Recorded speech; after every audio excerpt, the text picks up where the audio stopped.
Guys.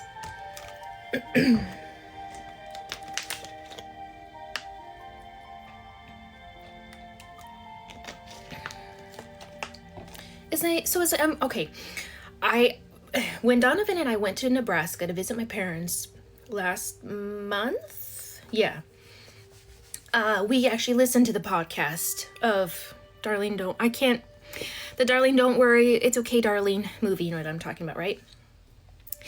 And so I already had that in the forefront of my mind as I'm watching this movie. And even when I was done watching it, I kept thinking to myself, why did they have to make the movie like this? Because the agenda behind the movie is, because it's really deep. It is. It's heavy. It's really heavy.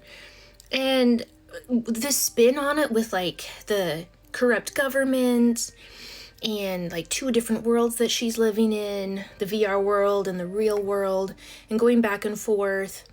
And it's just, yeah. And so like,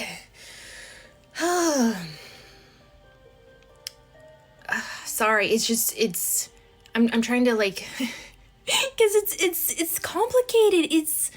It's disturbing, it's depressing, it's heartbreaking.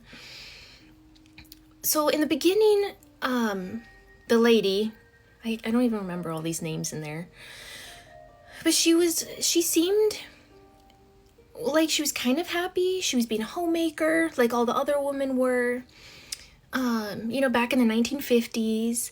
And, she stayed at home. She took care of the home. She made the meals. She cleaned the house.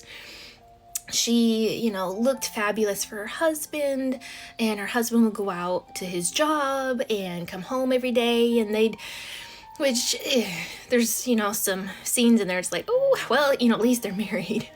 But she gets very uncontent. She becomes very uncontent and frustrated, and that's where I'm like, I wish it were like, why couldn't have been simpler?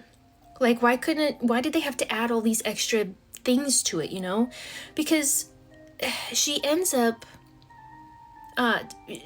ending her husband's life in the end, and she doesn't want this lifestyle anymore, and she wants to run away, and she like destroys her husband's job, and things aren't good enough anymore, and her husband's like doing way more than she is, because she's always it's a complicated movie. But I think the bottom line is, it's showing that, I don't know, that like, it's not good enough for us women to be the homemakers, and that somehow it's better to be a career woman and to do it all ourselves, and to be working for a boss who doesn't care for us, who does not love us, who doesn't have our best interest at heart. And we're like a slave to them. Like, because it shows when she went from being a homemaker to working insane hours being a doctor. And they lived in this grungy, crummy little apartment in a very scary part of the neighborhood, very ghetto, very just horrible, just trashy. And like, everything changed. Like, they had it perfect. She was happy, he was happy, and then it all changes. And she wanted that, and like, for what? Literally for what? So sad.